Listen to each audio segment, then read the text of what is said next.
ఇవన్నీ కూడా మీ సహకారం ఉండబట్టి, మీ కష్టం ఉండబట్టి ప్రభుత్వం ఎన్ని చేసినా క్రమశిక్షణతో కష్టపడి మీరు వాటిని నిర్వహించుకోకపోతే వాటి వల్ల ప్రయోజనం ఉండదు.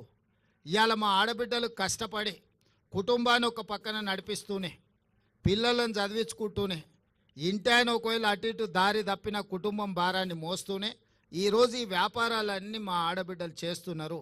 తొందరలోనే మహిళా సంఘాలకు డ్రెస్సులు రానట్టున్నాయి, డిజైన్ కూడా అయిపోయినాయి. సంవత్సరానికి 2 మంచి జతల చీరలు ఏ సంఘం మీటింగ్ పోయినా మీరు ఆత్మగౌరవంతో ఒక మంచి డ్రెస్ కోడ్తోని మంచి క్వాలిటీ ఉన్న వాటిని ఇవాళ ప్రతి ఆడబిడ్డకు 2 చీరలు ఇవ్వాలి అని చెప్పి దాదాపుగా నాకు తెలిసి 67 లక్షల మందికి 1,30,00,000 పైగా చీరలు, ఒక్కొక్కరికి 2 జతల చీరలు సంవత్సరానికి ఇవ్వాలని మన ప్రభుత్వం నిర్ణయం తీసుకున్న దాదాపుగా 1000 కోట్ల రూపాయలు మీ చీరల కోసమే ఈరోజు మా ఆడబిడ్డలకు మీ సోదరుడుగా ఈరోజు మీకు చీరలు కానుకగా ఇవ్వాలని సంఘంలో చేరిన సభ్యులకు ప్రతి సంవత్సరం 2 చీరలు ఇవ్వాలని ఇవాళ ప్రభుత్వం తీసుకున్నాం.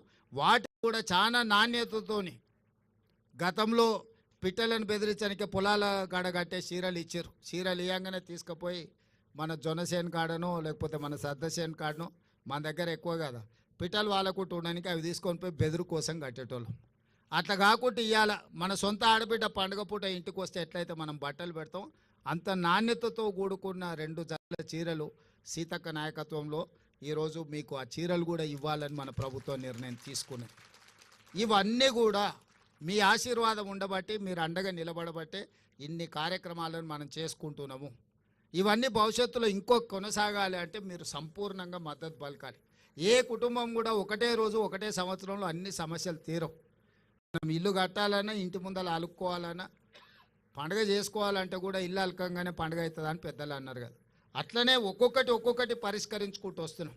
మళ్ళీ చాలా రోజులకు మళ్ళీ మిమ్మల్ని వంటింటికే పరిమితం చేసిన పరిస్థితి నుంచి మళ్ళీ బయటకు వచ్చి మీరు మీ స్వయంగా మళ్ళా పనులు కార్యక్రమాలు తీసుకునే స్టేజ్కి ఈరోజు మనం వచ్చినాం. ఇక్కడ నుంచి ఇంకా వ్యాపారంలో వేగంగా ముందుకు పోవడానికి అవసరమైన ప్రణాళికలు చేస్తాం. నేను చీఫ్ సెక్రటరీ గారికి అదేవిధంగా దివ్య రాజేంద్రన్ గారికి కూడా నా సూచన ఒకటే, ఈరోజు మీరు రూరల్ అండ్ అర్బన్ రెండింటిని సపరేట్గా చూస్తున్నారు. రూరల్ అర్బన్ లేదు. తెలంగాణలో మహిళల ఒక్కటే. కార్పొరేషన్లో హైదరాబాద్లో ఉంటే ఒక రకము, లేకపోతే ఇవాళ నారాయణపేటలో ఉంటే ఇంకో రకం కాదు. మహిళలు అంటే తెలంగాణలో మహిళలు అందరూ ఒక్కటే. దీన్ని మొత్తం ఒకటే విధానంతో తీసుకొని ముందుకు రావాలి. దీనికి సంబంధించి ఒక ప్రత్యేకంగా మొత్తం వ్యవస్థను ఏర్పాటు చేయాలి. హైదరాబాద్లో ఉన్న వాళ్ళు ఎవరు? మా నారాయణపేట, మక్తల్ నుంచో, లేకపోతే దేవరకద్ర నుంచో, కొడంగల్ నుంచో, లేకపోతే కల్వకుర్తి అచ్చంపేట నుంచో, మక్తల్ నుంచి పోయిన వాళ్ళే హైదరాబాద్లో ఉన్నారు. ఎవరు ఉన్నా మన చుట్టాలే కదా, మనోళ్ళే కదా ఎవరైనా, ఇక్కడైనా అక్కడైనా. అందుకే ఇప్పుడు అర్బన్ వేరు, పట్టణ ప్రాంతాలు వేరు, గ్రామీణ ప్రాంతాలు వేరు మహిళా సంఘాలకని గత ప్రభుత్వం నిర్ణయాలు ఉన్నాయి. ఇప్పుడు అట్లా కాకుండా మహిళలు అంటే మహిళలందరూ ఒక్కటే. తెలంగాణ రాష్ట్రంలో 1 కోటి మంది మహిళల్ని స్వయం సహాయక సంఘాలలో సభ్యులుగా మార్చాల్సిన అవసరం ఉన్నది. మన చుట్టాలు ఎవ్వరున్నా సంఘాలలో చేర్చండి. 1 కోటికి మనం చేర్చుకోవాలి. ఏదో ఒక రోజు అవకాశం వచ్చే రోజు అందరు మహిళల్ని హైదరాబాద్లో మహిళా శక్తి ఔటర్ రింగ్ రోడ్ మొత్తం మన 1 కోటి మంది మహిళలను ఔటర్ రింగ్ రోడ్ మొత్తం మీద మొత్తం అందరం మనం వచ్చి మన శక్తి, మన బలాన్ని ప్రదర్శించేటట్టు చేద్దాం.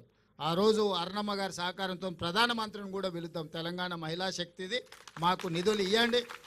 మా ఆడబిడ్డలకు ఇస్తారు, కేంద్ర ప్రభుత్వం ఇవ్వాల్సింది కదా, ఇయ్యారని నేనేమో అంటలే.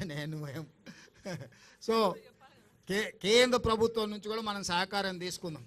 ఇది రాష్ట్ర కేంద్ర ప్రభుత్వాలు ఇచ్చిపుచ్చుకునే ధోరణిలో ఉండాలి. ఎన్నికలు వచ్చినప్పుడే రాజకీయాలు, మిగతా సమయంలో అభివృద్ధిలో వాళ్ళ వాటా వాళ్ళు, అత్తగారింటి నుంచైనా తల్లిగారింటి నుంచైనా ఏదైనా పిల్లల మంచి కోసం వస్తుందంటే వద్దనేదే ఉంది. ఇప్పుడు అరుణమ్మకు ఇది తల్లిగారిలు, అవతల అత్తగారిలు.